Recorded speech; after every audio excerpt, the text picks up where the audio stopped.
वंदे भवानी शंकरो श्रद्धा विश्वास रूपणे याभ्यम न पश्यन्ति सिद्धाम हृदय स्थित ईश्वरम। भक्तों, सब भक्ति सिद्धांत के अगले एपिसोड में आपका स्वागत है।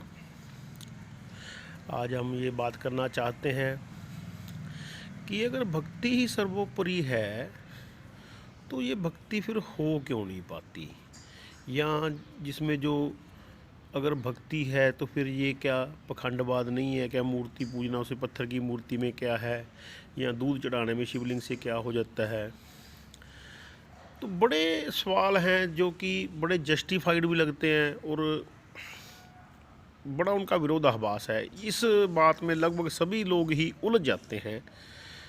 तो थोड़ा आप इसको दो भागों में विभक्त करते हैं आप लोग। भक्तों, बात ये है कि भक्ति का जो आधार है वो है सरलता, और जो ज्ञान का आधार है वो है बुद्धि। अब ये विषय जो अध्यात्म है ये बुद्धि के परे का है, तो बुद्धि में तो वो समा नहीं सकता, तो इसलिए वो बुद्धि से वो ज्ञान के हिसाब से आ नहीं पाएगा।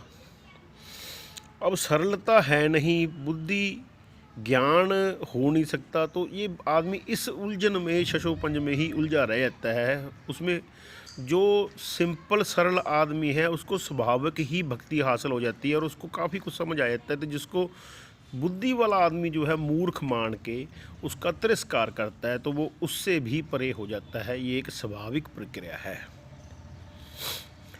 अब विडंबना क्या है? बुद्धि वाला आदमी अपने को कम बुद्धि वाला कैसे बनाए, और बनाना चाहिए, ये भी सवाल पैदा हो सकता है भी अपनी बुद्धि को कम करना चाहिए। नहीं, बुद्धि को कम करने की जरूरत नहीं है दोस्तों। भक्तों, बात ये है, लेकिन भक्ति के लिए सरलता बहुत जरूरी है। दूसरी बात है, अगर आप ज्ञान की बात ही करते हैं तो सही है वो बात, लेकिन उसके लिए फिर शर्तें हैं। भक्ति के लिए मैंने पहले आपको बताया कि भक्ति में कोई एलिजिबिलिटी नहीं है, ज्ञान की शर्तें हैं। जब तब सब व्रत किए, सब पाप जिसके हैं क्षय हो गए, काम आदि से जो मुक्त है, दम्भादि जिसके हो गए, निश्चय जिसे यह हो गया, संसार ये असार है, शम दम दया से युक्त उसका ज्ञान में अधिकार है। अगर आप ज्ञान का अधिकार की बात करें तो आप अगर इसमें इतनी बातें, दो पैरों में इतनी बातें आ गई कि आप एक एक बात पे भी उस पर पूर्ण नहीं उतर सकते। जप तप व्रत आदि किए से सर्व पाप जिसके क्षय हो गए। अब आप बताओ किस किस के पाप क्षय हो चुके?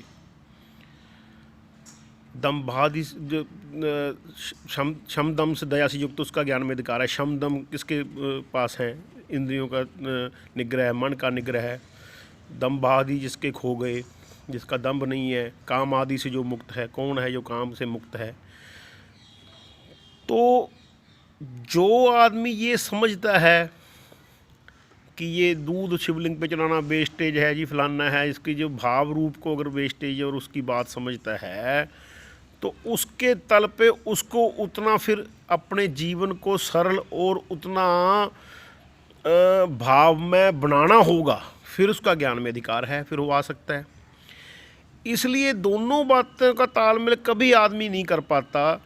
अगर तो वो भक्ति की तरफ जाता है तो उसको ये लगता है पाखंडवाद लगता है, तो वो भक्ति नहीं कर पाता। और ज्ञान में वो जो जिसकी इसकी जो एलिजिबिलिटियाँ पूरी करनी है वो करता नहीं। यानी बनता तो वो ज्ञानी है, एलिजिबिलिटी पूरी नहीं करता।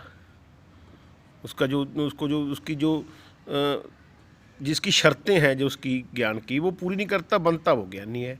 इससे अच्छा जो सरल भक्त है वो जो है उसकी एलिजिबिलिटी नहीं होने के कारण वो भाव रूप से सारे जगत को पीछे छोड़ के वो अपने भगवान पर आश्रित हो जाता है।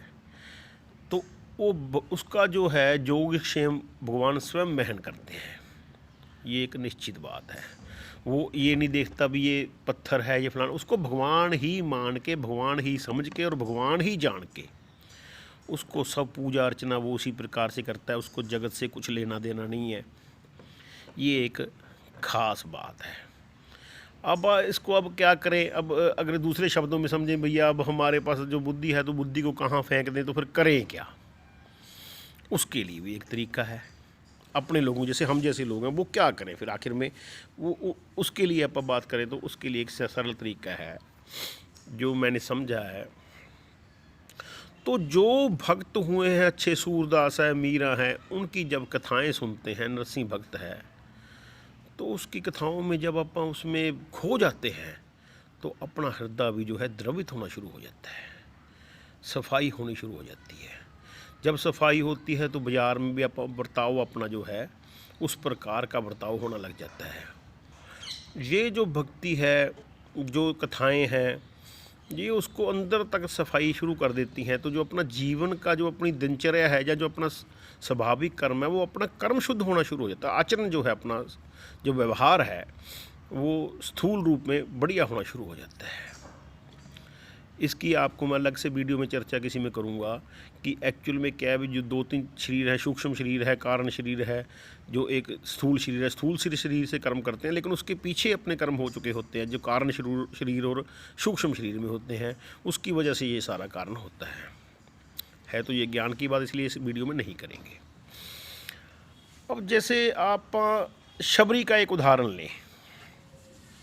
शबरी एक ऐसी भक्तनी हुई है जो अपनी सखियों के साथ जाती है। वो जब जाती है तो देखती है एक रास्ते में सवेरे, जैसे पहले लोग सुबह जो जंगल पानी जाना होता था, सुबह जल्दी उठ के जो लड़कियां भी थी वो बाहर जंगल में जाती थी। हम अब घरों में जैसे फ्लैशें होती है, पहले ऐसे नहीं था। तो अपनी लड़कियों के साथ वो जाती है जब सहेलियों के साथ, तो देखती है वहाँ एक बाड़े में बना हुआ काफ़ी पशु पक्षी से बकरे वगैरह और बंधे हुए थे, कोई कुक्कड़ वगैरह काफ़ी कुछ बांध रखा था। तो उसने कहा कि आज ये बाड़े में इतने पशु कैसे, पक्षी कितने क्यों बांध रखे हैं। तो सहेलियाँ उसको थोड़ा मजाक के लहजे में कहने लगी, जैसे कैसी कितनी होशियार बनती है, जैसे तेरे को पता ही ना हो। शबरी बोली, भाई मैं सहेलियों से बोली कि मेरे को नहीं पता ये क्या कारण है, क्या सच सच बताओ आप, बात क्या है। एक उसमें से बोलती है कि पागल क्यों बनती है भाई, तेरी शादी है तो तेरी शादी में तेरे बरातियों को खुश करने के लिए इन सब की बलि होनी है। तो वो भक्तों जो उसकी जो इतना उसके मन को पीड़ा हुई कि मेरी शादी के लिए यार इतने पशु पक्षियों की बलि हो जाएगी, तो ऐसी शादी मैंने करनी है। तो उसको इतना उस जो पशु पक्षी बंधे हुए थे इतना दर्द महसूस हुआ। तो वो जंगल पानी जाते लड़कियों से अलग होते ही उसने जो है वो सारा बाड़ा उसका खोल दिया, सारे पक्षी उड़ गए। अब जो भागने वाले बकरे बुकरे भाग गए, जैसे था ऐसे सब उड़ गए, कोई कुछ कोई कैसे। अब वो जाते हुए पक्षी दुआ देते हैं उसको, तुमने मेरे को आज़ाद किया, भगवान तुमको भी पूर्ण मोक्ष आज़ादी दे। अब वो उसने बाड़ा तो खोल दिया, घर में भी जाने का उसका प्रश्न नहीं है। तो शबरी की पोजीशन ये बन गई कि घर में जाए तो पक्षी खोल दिया, घर वालों के उल्ट काम किया, तो शादी होनी है। तो उसने सोचा भी शादी ये बंधन का कारण है, ये मेरे लिए शादी के लिए इतने जीव बलिदान हो रहे हैं, तो मैं ये शादी करानी नहीं, इस दुनिया के पचड़े में मैंने नहीं पड़ना। उसके मन में एक वैराग्य उत्पन्न हुआ, तो वो भाग के जंगल में चली गई। अब नीच घर की लड़की है, छोटी उम्र है, तो वो जब जंगल में गई, साधु संत वहाँ मिले, तो साधु संत भी अपने पास रखने को उसको तैयार नहीं हुए। वक्त तो बात ये है, आपने वैसे कहानी तो सुनी होगी, चलो एक थोड़ा शॉर्ट में अब बात करते हैं। तो वो आखिर में उसने क्या करा कि चलो ऐसे दूर रह के सेवा करना शुरू किया। तो उसकी सेवा लेने से भी हिचकिचाने लगे साधु संत, क्योंकि नीची जाति की है। तो कुल मिला के क्या हुआ, वो आखिर में उसने क्या किया, अभी और तो कोई तरीका नहीं है, रखने को पास कोई तैयार नहीं, सेवा लेने को तैयार नहीं। तो उसने रात में जो है साधु संतों के आश्रम 2-3 बजे उठ जाना, साफ़ कर देना, और सूखी लकड़ियाँ उठा के उनके गट्ठर बांध के उनके आश्रमों के सामने फेंक देना।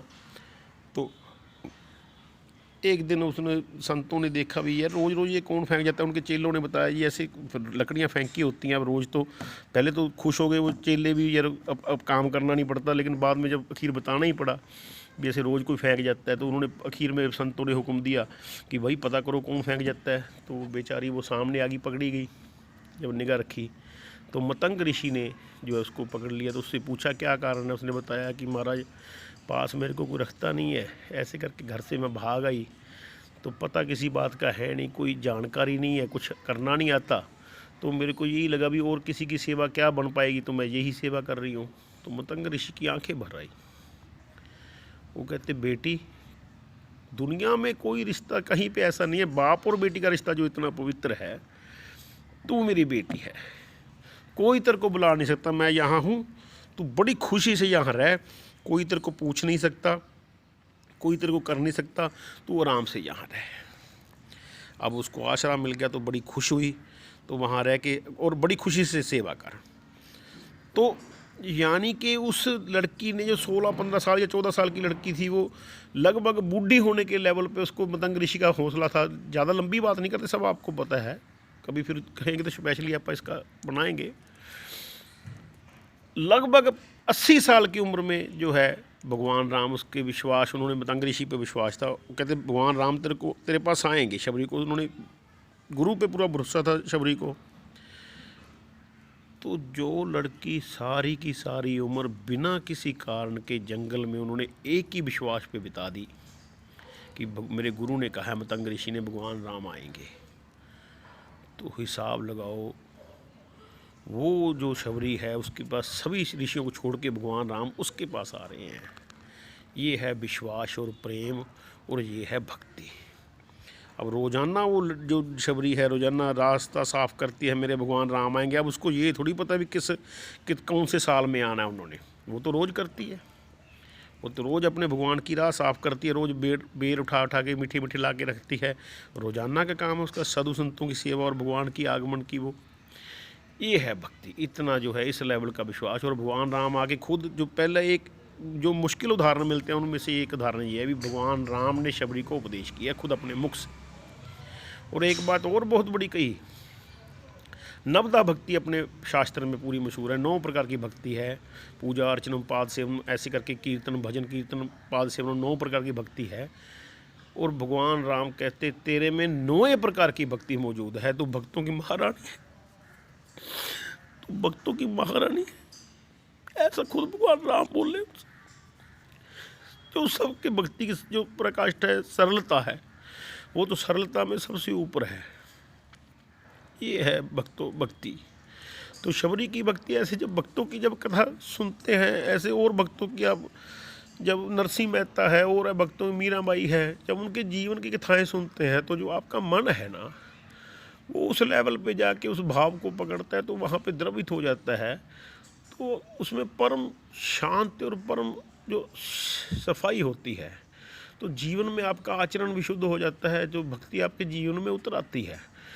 तो इसलिए भक्ति की महिमा बड़ी अपरंपार है। ज़्यादा तो अब मैं कुछ नहीं बोल पाऊँगा, तो आप ऐसे ही शुरू कीजिए, भक्तों के चरित्र सुनने, उन पे अमल करना, सपने में भी किसी का बुरा ना चाहना।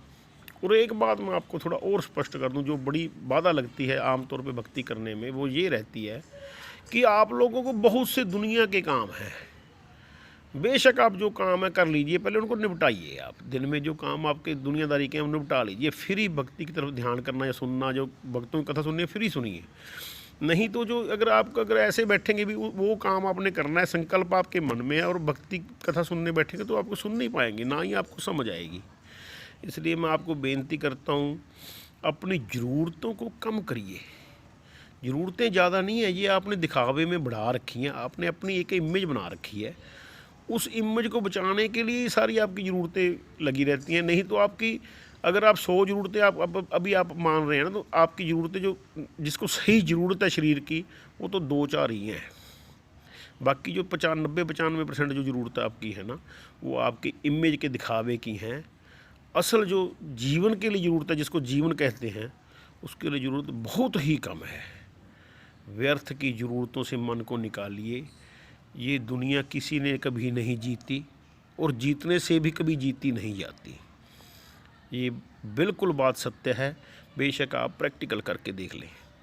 तो भक्तों, आज मैं बस इतना ही कहूँगा, कृपया अपने व्यर्थ के उलझेमे को ना करें, शॉर्ट में थोड़ा काम करके प्रभु के दाल रोटी खाएं, प्रभु के गुण गाएं।